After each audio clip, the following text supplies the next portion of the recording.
Hello, everybody. It's your friendly neighborhood INFP. And despite, things going on and all of that, we today are going to be talking about Ganyu. Now, I have seen some suggest that Ganyu is a INFP. I am here to show that she is a ISFJ, and the reasons why she is a ISFJ. But before we get on into the nitty-gritty details, I'm going to tell you a little bit more about ISFJs, or I'm going to give you a kind of recap so that you know what ISFJs are like as we head on to the setup of the Lantern Festival. ISFJs are industrious caretakers, loyal to traditions and organizations. They are practical, compassionate, and caring, and are motivated to provide for others and protect themselves from the perils of life. ISFJs are conventional and grounded and enjoy contributing to established structures of society. They are steady and committed workers with a deep sense of responsibility to others. They focus on fulfilling their duties, particularly when they are taking care of the needs of other people. They want others to know that they are reliable and can be trusted to do what is expected of them. They are conscientious and methodical and persist until the job is done. If that doesn't describe Ganyu in a nutshell, I wouldn't actually be able to tell you what other personality type does. Ganyu has been doing her job in Liyue for 1,000 years. The same job for 1,000 years, give or take. Probably a little more than 1,000 years. She has been helping the people of the city. She has watched the young grow into the elderly. She has watched all of the changes. She's been part of all of the changes that have gone by. And she has never once changed from her position. In fact, she is so stuck in her position and her desire to do her duties and to stick with the traditions and to follow through with the rules and the laws of the land to a point. She is willing to look upon the people of Liyue, help them out, do her best to be the best secretary that she can be, to help people go through their life, any issues they may have. She's going to help them with the leaders of the city, who she is the secretary of. The ones we know are like Ningguang and Kexing. She helps them out to the best of her abilities as well. Has a strong sense of loyalty to both Liyue Harbor and Rex Lapis.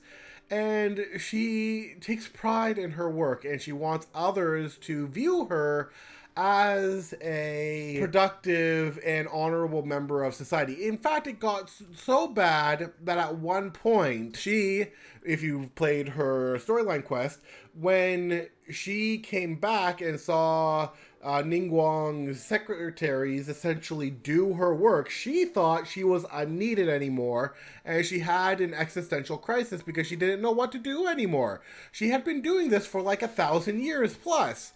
So she is thought that, okay, well, I'm not needed anymore. The people don't need me anymore. So obviously I must go back to the mountains and, become reclusive and everything, which, she didn't really want to do because she didn't even know how to transform back into her Quillen side of things. She is so dependent on other people needing her, of being accepted by society, of being accepted by the people of Liyue, that anything that goes against that kind of shakes her to her core, because she is there for the people. She is there to watch the people grow.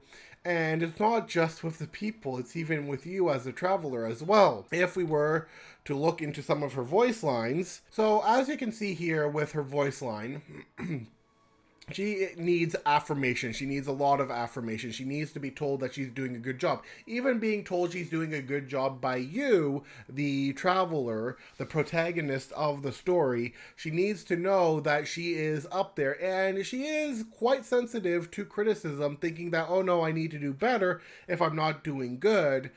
People are looking up to me, and I don't want to screw it up. And she is so fretful about this that yes, she does make some mistakes. So basically what I was saying is, as we see in her character story too, it starts with, I work for the well-being of all living beings in Liyue. Under almost all circumstances, Ganyu is a very trustworthy secretary. Now you're going to be like, okay, well, where's the mistake? I'm getting to that because it's in chapter 2 or character story 2.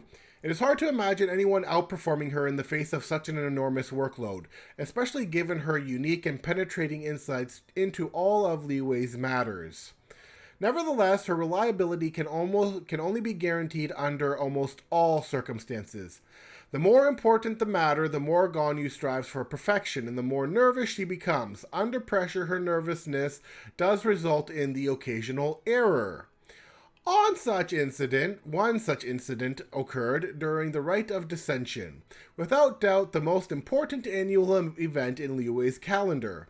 Ganyu was 3 minutes late for the rite and had to squeeze through the crowd in full view of all. Later on, with a face as red as a tomato, she stammered her way through an unconvincing explanation, all the while apologizing profusely to Rex Lapis in her heart. Her colleagues guessed that there must be some reason for the mistake. Those who did not know her well saw that Rex Lapis did not mind, and thus paid the incident no attention. Because, of course Zhongli wouldn't pay he's been with, Ganyu since, before Liyue Harbor was ever built. She's one of the closest people to him. Of course he's not going to mind. Other people are going to be, a little more stuck up on traditions. And, even Zhongli, understands all traditions and performs them to the utmost perfection that he can. But with Ganyu, he understands that mistakes can happen and that, they're nothing to be too fretful about. Those closer to her worried in private and asked if she needed a workload adjustment or a short vacation, but Ganyu refused. I spent 2 hours making sure that I wasn't wearing anything too similar to last year's rite. Needless to say, Ganyu was not about to admit to this being the real reason for her tardiness. She went with important events, with all the things that people are looking for. She can get, a little too perfectionistic. She gets a little too meticulous about things. She feels that if she doesn't change or do certain things in a certain way, that she isn't doing her best. She isn't at the top of her game, and she is quite anxious about this. She needs affirmation. She needs to know that she's doing a good job. And if we look at it in the cognitive function side of things, with her size, she understands the laws, the rules, and everything about Liyue and whatnot. She knows all the small details, which is what makes her a fantastic secretary. She understands, things that happened into the past and is able to recount things that happened in the past. And while she may not have as good a memory as Zhongli, her memory is still pretty high up there. So noticing all the small detail, being able to do all the secretarial paperwork, being, on time and everything, adds up to her being a ISFJ. An INFP would not be caught dead doing most of the stuff Ganyu is doing. And with the things as they are, when we move on, with her extroverted feeling, this is where her desire to help all the people in Liyue comes about. It's where she desires that affirmation. It's where she has a hard time with criticism. It's where she has a hard time with conflict and wants things to be harmonious. She wants things to be harmonious and does her best to make sure things are harmonious.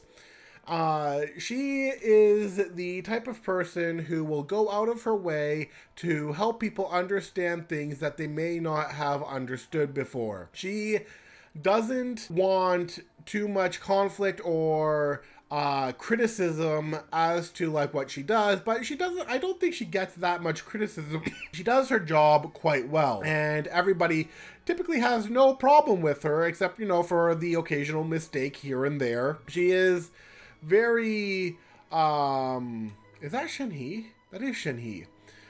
She is very dedicated to her work, dedicated to preserving the traditions, preserving the changes that the people decide to go through with Liu Wei. She is very dedicated to all of this. She desires at all costs to be able to perform her task well, and to have the people's appreciation of her, and to know what the people are feeling and how to resolve conflict.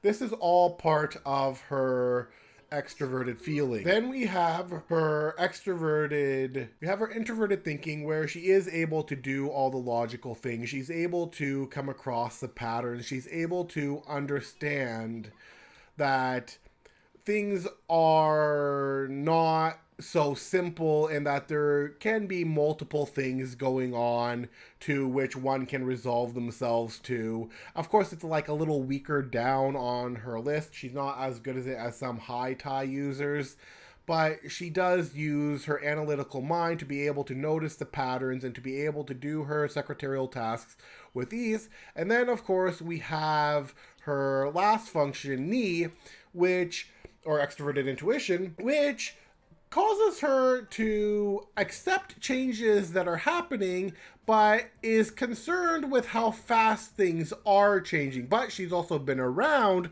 for over 1,000 years plus, like almost closer to probably 2,000 plus years. We don't actually know how old Ganyu specifically is. She's not as old as Zhongli, but she is definitely one of the oldest adepti out there. Maybe not as old as, say, Cloud Retainer, Mountain Shaper, and all of them, but she certainly isn't young either. Because of this, it allows her to embrace new ideas, to provide interesting insights that people didn't even think about before, to understand the complexities that one might be confused with or need an idea for, and Ganyu will provide those ideas based on past experiences, which she bases like a lot of what she does off of is past experiences, what she's been doing for 1,000 years. And going back to her first function, she is so comfortable in this position, she is resistant to change from that position. With all of that being said, these are the reasons why Ganyu is a ISFJ. Till next time.